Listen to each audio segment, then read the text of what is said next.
안녕하세요, 트래블튜브. 오늘은 현재 일본 정부에서 나온 말 때문에 일본 국민이 난리난 이유라는 주제로 이야기해보겠습니다. 일본의 슈퍼 태풍이 휩쓸고 간 피해는 생각보다 컸습니다. 일본 야당에서는 동일본 대지진급의 피해라고 말했습니다. 그런데 이렇게 태풍의 피해와 결과가 나타나면서 믿을 수 없는 일이 일어나고야 말았는데요. 교도통신에 따르면 도쿄 다이토구는 하기비스가 수도권을 강타할 때 대피소를 운영했다는 것입니다. 그런데 이 대피소에 몸을 피하려던 노숙자를 대피소를 관리하던 직원들이 거절했다는 것이죠. 직원들은 이름과 주소를 적으라고 했고 노숙자들은 당연히 주소가 없다고 대답했습니다. 그러자 직원들은 이 대피소는 다이토 구민을 위한 시설이라면서 노숙자들을 거절하게 된 것입니다. 이와 같은 사실이 알려지자 일본 사람들은 주소 없는 노숙자는 태풍 피해를 봐도 좋다는 것인가, 도움이 필요한 사람을 밤에 쫓아내는 인간성이 문제다라며 거센 비판을 이어갔습니다. 그런데 여기서 끝났으면 그나마 다행이었을 텐데 결국 이러한 일 이후 큰 사건이 발생했는데요. 바로 그날 히누시의 다마가와 하천 부근에서 노숙자로 보이는 남성의 시신이 발견되었던 것입니다. 이런 뉴스가 나오자 비판은 매우 거세져 심지어 아베 신조 총리까지 긴급하게 관련 메시지를 하는데요.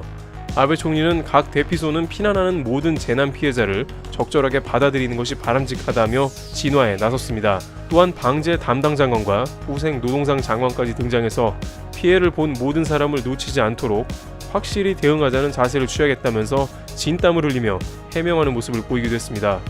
그렇지만 일본 내부에선 여전히 곱지 않은 시선입니다. 애초에 정부에서 너무 안일한 게 아니었냐는 것이죠. 그래서 이런 큰 피해가 나왔다는 지적인데요. 그런데 여기에 자민당의 니카이 간사장은 불같은 여론에 기름을 붓습니다. 자민당의 2인자이자 아베를 총리로 만들어 온 그는 태풍 피해 대응을 얘기하는 자리에서 그런대로 수습됐다 느꼈다라고 이야기하면서 태풍 피해 상황을 매우 가볍게 언급해 여론의 문매를 맞은 것입니다. 일부 네티즌들은 정부의 아나무인식 발언은 이제 섬찟하기까지 하다며 충격을 받은 모습입니다. 뒤늦게 부적절했다며 발언을 철회했으나 재난만큼은 더 이상 보기 싫은 일본 국민들의 반발을 사고 있습니다. 지바현 정전 때도 피해 복구가 매우 늦어져 현 주민들이 더운 여름에 크게 고생한 것도 엊그제인데 정부의 태도는 영 납득이 되지 않는 상황인 것입니다. 일각에서는 현재 일본 정부가 매우 어려울 것이라 지적합니다. 당장 도쿄올림픽에 추가로 막대한 예산이 투입되고 후쿠시마 원전 복구 비용을 충당하려고 우체국 주식도 수십조 원이나 팔았지만 밑 빠진 독에 물 붓기식입니다.